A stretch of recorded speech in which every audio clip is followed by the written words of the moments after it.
Hey everyone, and welcome to another deep dive. If you're enjoying these explorations, don't forget to hit that like button and subscribe so you don't miss out on future episodes.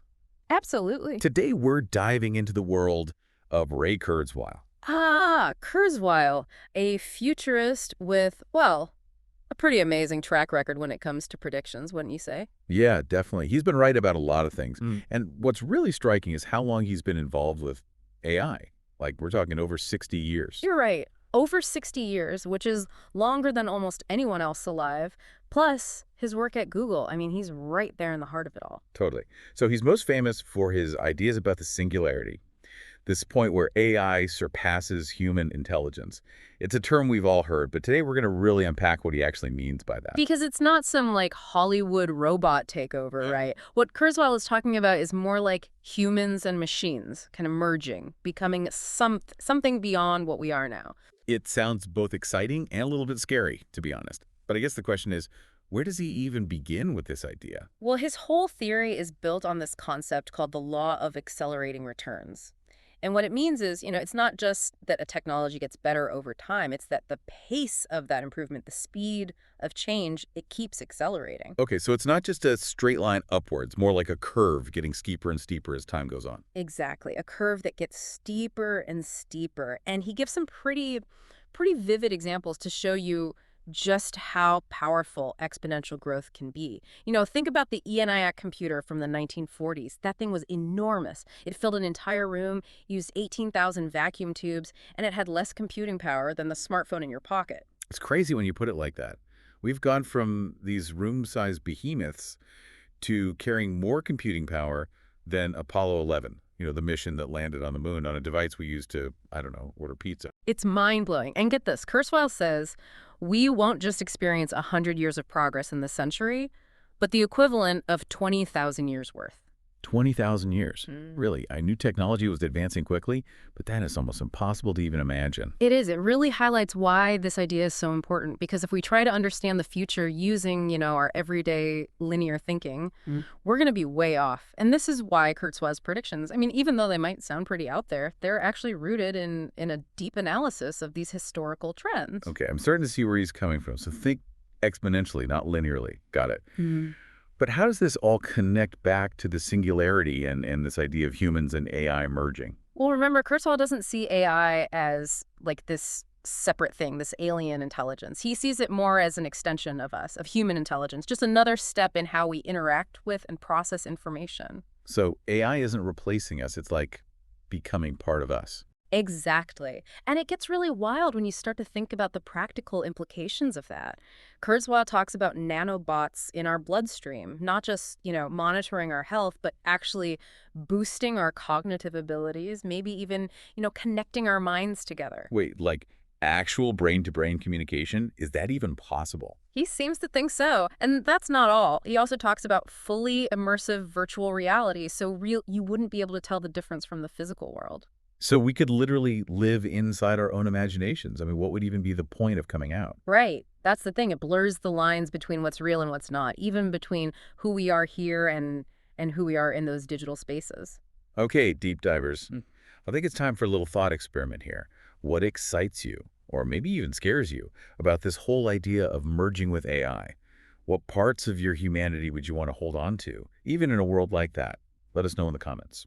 Because it's easy to dismiss Kurzweil's ideas as, I don't know, science fiction. But he's not just making this stuff up. He's got a lot of data backing it up from, all sorts of different fields. He's looking at real trends, not just speculating. He definitely loves digging into the numbers. So what kind of evidence are we talking about here? Well, he talks a lot about Moore's law, which for decades has really accurately predicted this exponential growth in computing power. He also looks at things like the massive increase in life expectancy that we've seen and all the progress we've made in preventing diseases in just the last century alone. Right, and of course there's the explosion of global connectivity. Access to information thanks to the internet feels like, the whole world is just a click away. Exactly. And all of these trends, they suggest a future where technology plays an even bigger role in our lives than it does now. And for Kurzweil, this role, it's not just about convenience or entertainment, it's about fundamentally changing what it means to be human. I'm definitely seeing the bigger picture here now. But does Kurzweil acknowledge that this kind of rapid technological change could also lead to, some serious problems? Oh, absolutely.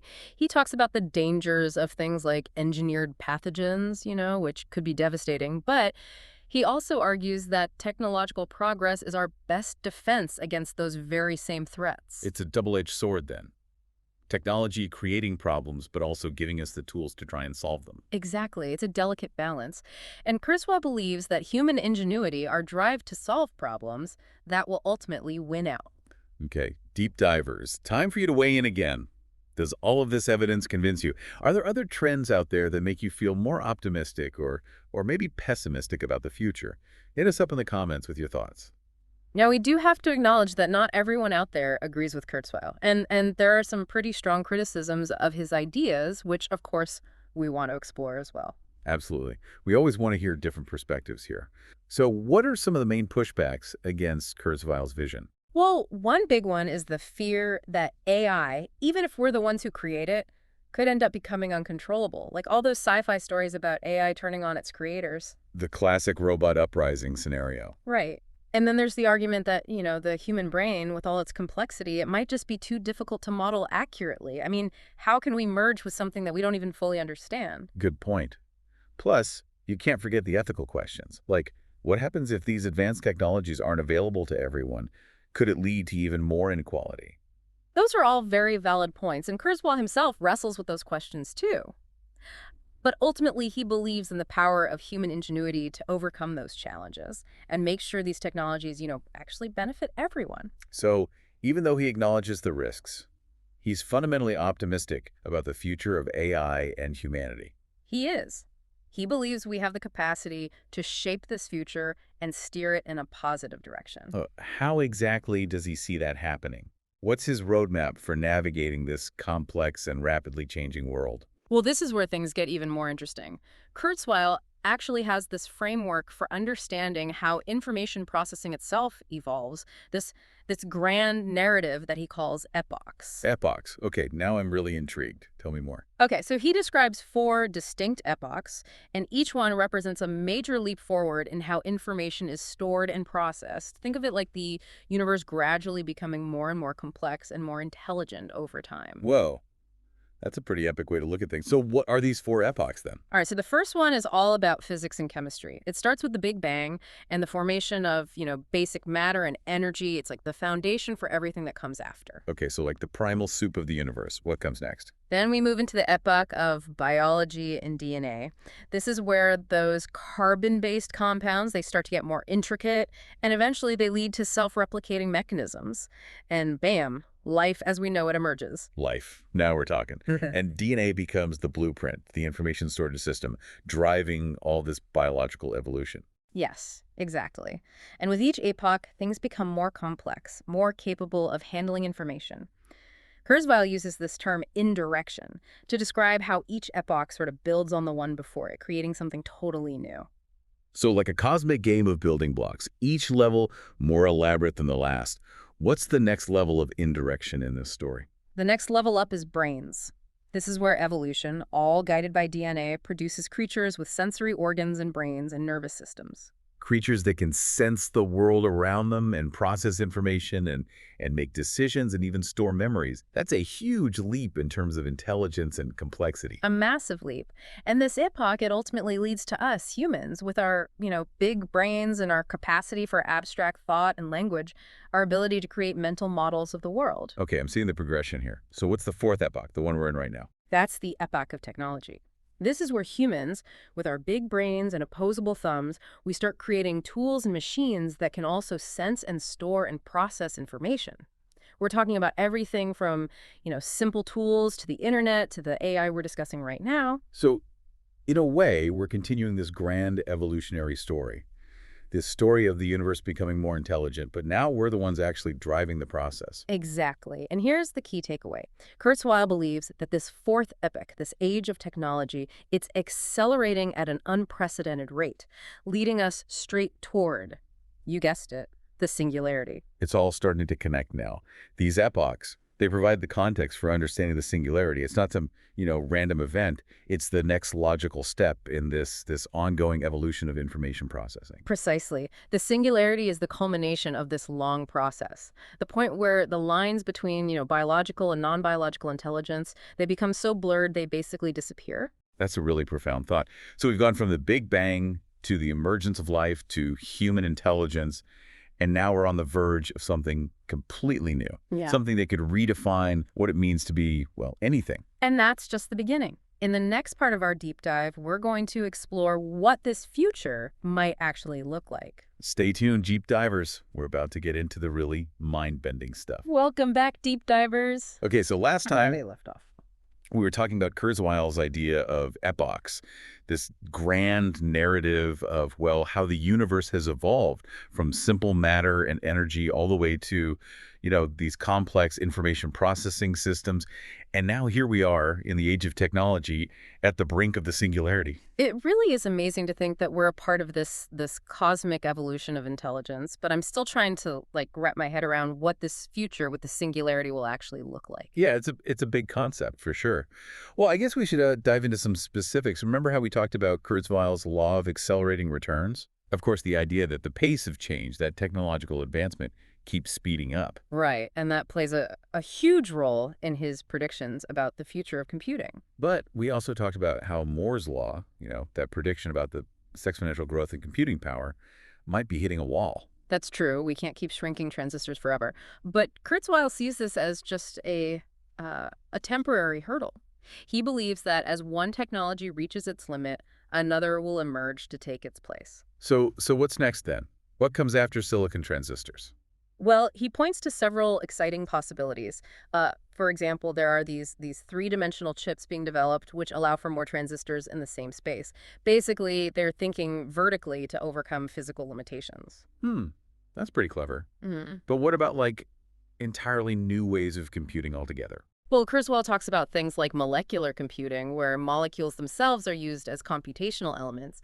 And then there's quantum computing, which harnesses the strangeness of quantum mechanics to perform calculations that are just impossible for our current computers. Quantum computing. That sounds like something straight out of Star Trek. It kind of is, but it's real, and it's a total game changer.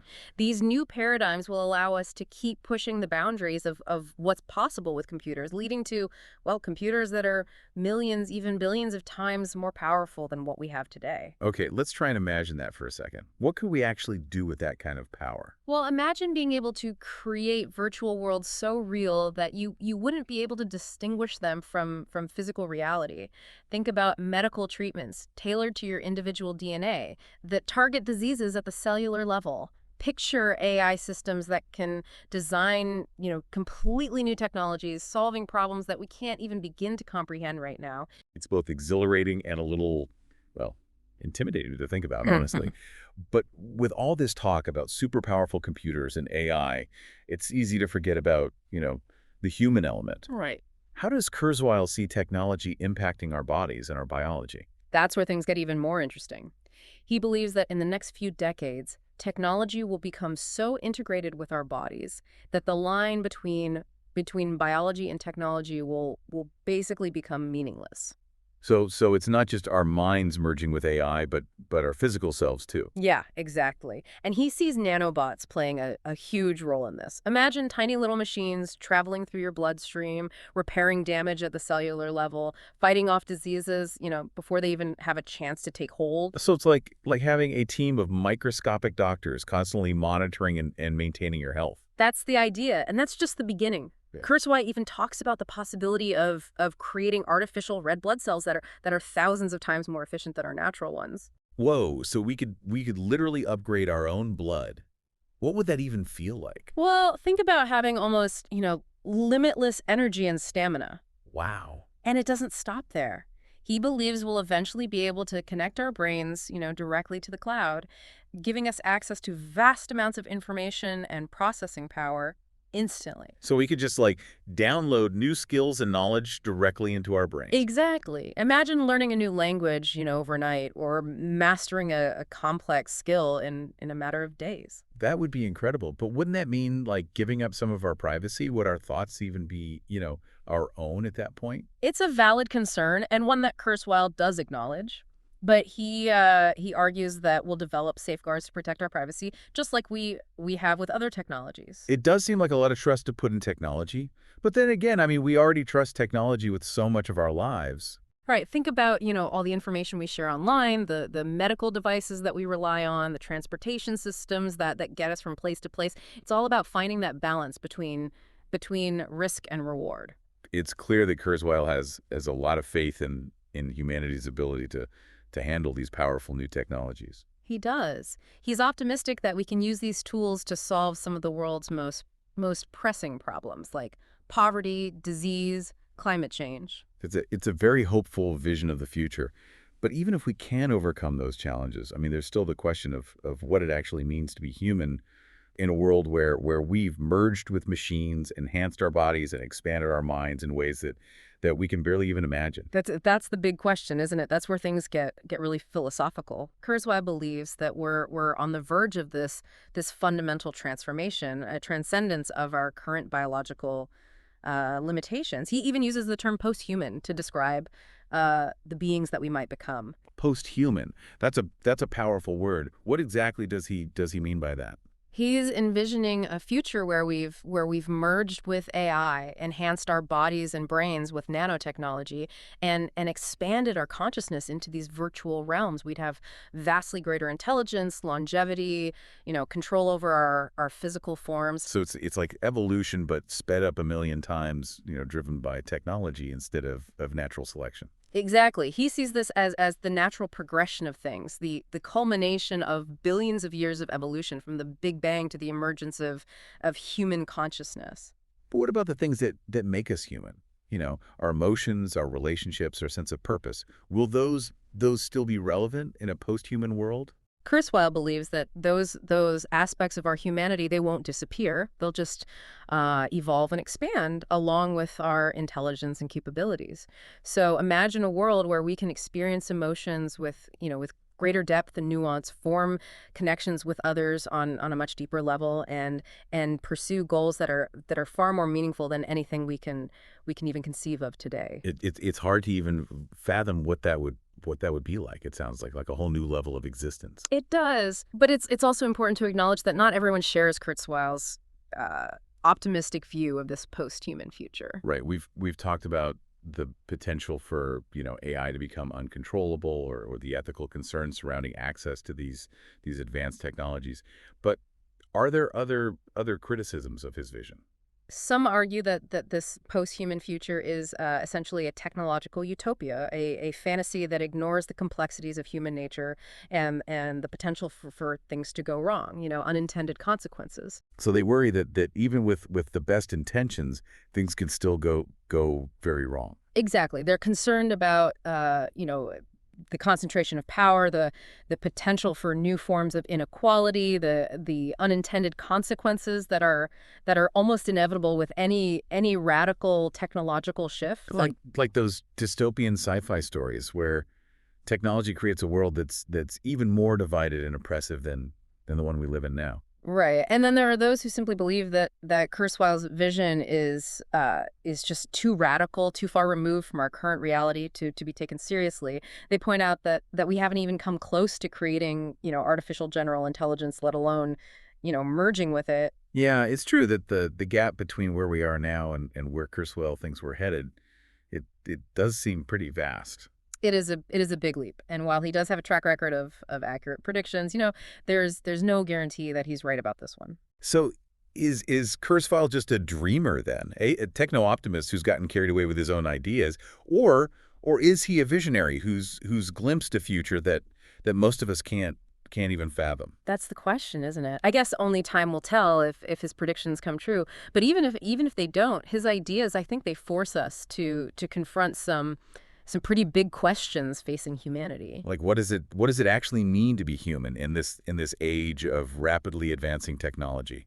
What are our hopes and fears about the future? And what role do we want to play in shaping that future? Those are all questions that each of us has to grapple with, and there are no easy answers. But I think that's what makes this exploration so fascinating and so important. Okay, deep divers, it's time for you to weigh in again. Do you share Kurzweil's optimism about the future? Do you believe that we're really on this path towards transcending our biological limitations, Mm. or do you see a different future unfolding? Maybe one where technology takes us down a darker path. We want to hear your thoughts, your hopes, your fears. Let's continue this conversation in the comments. I mean, we're all in this together, navigating the uncharted waters of the 21st century. All right, deep divers, welcome back for the final part of our deep dive into the world of Ray Kurzweil. That's right. We've spent the last two parts exploring his, well, pretty mind-blowing predictions about the future, haven't we? The law of accelerating return, the singularity, the potential for technology to, like, totally transform our bodies and minds. It's a lot to take in. It really is. And now, well, now it's time to grapple with, I think, the most profound implication of his vision. What does all this mean for the future of, well, humanity itself? The big question, right? If we're merging with AI and enhancing our biology and, expanding our consciousness in ways we can barely even imagine, are we even still human in the traditional sense? Or are we becoming something entirely new? It's almost like we're on the verge of becoming like a new species. Yeah, and Kurzweil believes that's exactly what's happening, that we're on the cusp of this fundamental transformation, a transcendence of our current limitations. He even uses the term post-human to describe what we might become. Post-human. I gotta say, that sounds both exciting and kind of unsettling at the same time. Can you unpack that term a bit more for us? What does a post-human world actually look like? Imagine, like, a world where the line between biology and technology has completely disappeared. Nanobots coursing through our bodies, constantly repairing damage and enhancing our physical abilities. Our brains connected directly to the cloud, giving us instant access to, like, all the information and processing power we could ever need. Hmm. And we can fully immerse ourselves in virtual realities that are indistinguishable from the physical world. I mean, that sounds like something straight out of science fiction. I know, right? But Kurzweil argues that this isn't just, fantasy. He sees it as the logical next step in the evolution of intelligence, a culmination of, well, everything from the Big Bang to the rise of human civilization. So he really sees this post-human future as like the inevitable outcome of billions of years of progress. He does. And he believes it's happening a lot sooner than most people think. Wow. Okay. But I have to ask, what happens to our values, our relationships, our sense of purpose in a world where we've essentially become, well, superhuman? That's a really important question. And Kurzweil actually believes that these core aspects of what makes us human, they won't just vanish. He thinks they'll actually evolve and expand, alongside our intelligence and capabilities. So it's not about losing our humanity. It's about like taking it to a whole other level. Exactly. Imagine being able to experience emotions with, even greater depth and nuance, forming connections that are so much deeper and more meaningful, and pursuing goals that are, well, just beyond anything we can even conceive of right now. I mean, that sounds incredible, but I think we'd be remiss if we didn't acknowledge, some of the potential downsides of this rapid technological change, the things we've been talking about, like the risk of AI becoming uncontrollable, the potential for inequality, all the unintended consequences that, well, we just can't predict. Does Kurzweil address these darker possibilities? Oh, absolutely. He does acknowledge those risks. But ultimately, he believes that we as humans, we have the capacity to manage those risks, to steer this technological revolution in a positive direction. So for him, it's not a question of if this transformation will happen, but how we choose to shape it, to guide it. Exactly. He really emphasizes our responsibility to use these incredibly powerful new technologies wisely, ethically, and for the benefit of all humankind.